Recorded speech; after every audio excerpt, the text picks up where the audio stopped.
The diplomat recorded his observations in a private journal intended for no council archive and no public release, because honesty required distance from ceremony and distance from fear. He came from a union of many worlds where strength was measured by mass and age, and the size of fleets where resolve was calculated by lineage and tradition, and where survival had become orderly and predictable. His name was Island, which was short and simple by choice because long names carried rank and rank. Distorted listening, the assignment was to observe the new species. It's called humans, and to prepare a calm assessment for first contact and trade. And Caution Earth was loud and bright and uneven, and full of signals that overlapped and interfered with one another, and this irritated the envoy at first, because advanced societies learned to reduce noise as a sign of maturity. Humans did not reduce noise. They shaped it. They bent it. They used it as a tool. The journal entry began with arrival. Ship descended over a coastal city where water met metal and glass and stone, and motion never paused, and the diplomat noted that no unified aesthetic governed the structures, yet they functioned together with unsettling efficiency. The humans had no visible fear response to the descending vessel, even though it broke clouds and displaced air with a force that would have emptied plazas on many worlds. Instead, they gathered and recorded and pointed and argued and laughed. The envoy marked this as curiosity dominant over fear that alone placed humans outside the expected curve. The first day, the diplomat met officials whose titles changed depending on context and whose authority seemed shared rather than fixed, and this confused the escort because power was diffuse and situational. The humans spoke in turns, but interrupted when passion arose, and apologized without loss of status, and this too was recorded in. The evening, the envoy observed a human city from a high structure and saw lights that did not dim with night, but rearranged and adapted and signaled to one another like a living system. He wrote that humans did not sleep there, civilization did not rest.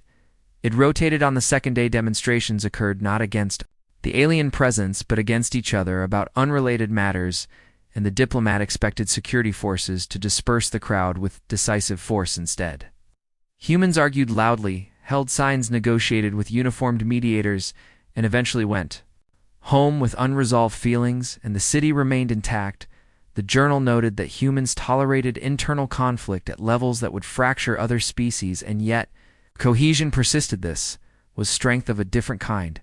The third day, mechanical failure struck the diplomat transport during a routine inspection, and a power cell destabilized, releasing heat and radiation beyond safe margins. Protocol demanded evacuation and sterilization of the area, and the envoy prepared to order it before he could act. Human technicians rushed in without protective hesitation, using improvised shields and tools in their own bodies to contain the breach. Several were injured, some severely, and none retreated until the system was stable. When asked why they did this, one replied that someone had to stand close and that training mattered less than timing. The diplomat wrote that humans placed themselves between danger and outcome instinctively and accepted cost as part of function.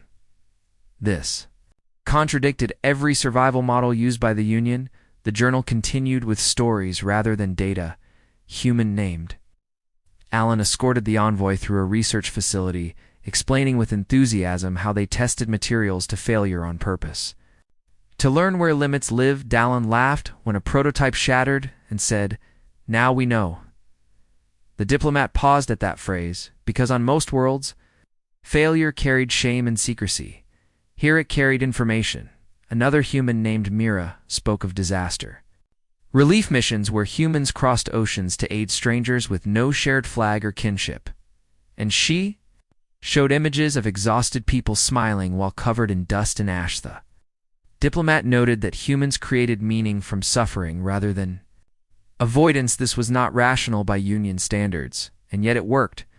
A shared meal, the envoy observed that humans ate foods that caused pain through heat and bitterness and sourness, and praised these sensations as pleasure. They consumed stimulants that disrupted sleep and focus, and then compensated with cooperation and humor. They told stories of ancestors who survived plagues and wars and famines, not by superior biology, but by adaptation and stubborn refusal to yield. The journal entry stated that humans evolved under pressure that never fully released, and that this forged resilience layered upon resilience. When the diplomat transmitted preliminary findings to the Union, he softened language and removed personal reaction.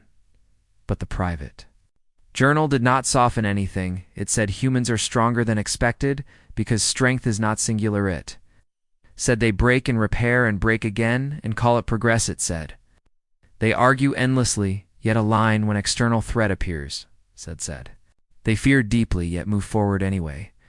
Turning point occurred when an automated defense array misidentified a human aircraft as hostile during a joint exercise and prepared to fire. The envoy detected the error and initiated override, but latency made success uncertain.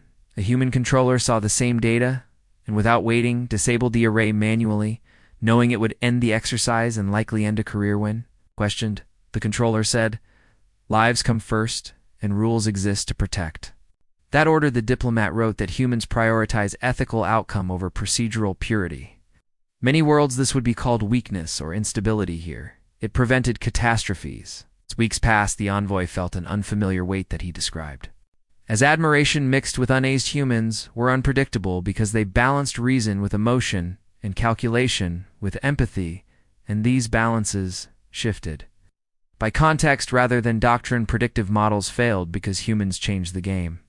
When outcomes mattered, the journal included an analysis of human military capacity, which the Union expected to be the primary measure of strength numbers.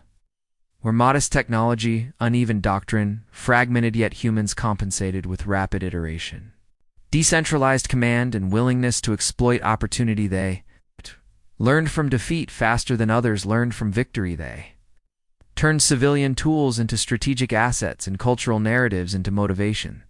The diplomat concluded that in conflict humans would not dominate immediately but would endure and adapt until dominance emerged. This endurance was the true danger and the true promise in a quiet moment near the end of the assignment. The envoy stood with a human elder overlooking a memorial of names carved into stone. The elder explained that each name represented someone lost to protect others, that the list grew, but the city stood because people remembered why. The diplomat felt the weight of memory as infrastructure, and wrote that humans built strength from shared loss and shared resolve. The final day, the envoy sealed the journal and prepared to depart. Official reports would recommend cautious engagement and mutual learning and contingency planning. The private journal said something else. Said, "Do not mistake noise for chaos. Do not mistake compassion for fragility. Do not mistake internal conflict for weakness. Humans are not optimized, they are not efficient, they are not unified in the way the Union prefers, are something harder to measure. They are a species that survives by choosing to stand in the fire together and by learning faster than the fire spreads." Last line written before departure captured the conclusion the diplomat could not share. Allowed if humanity ever decides it must endure at any cost, then no prediction will hold because they will redefine the cost and pay it willingly.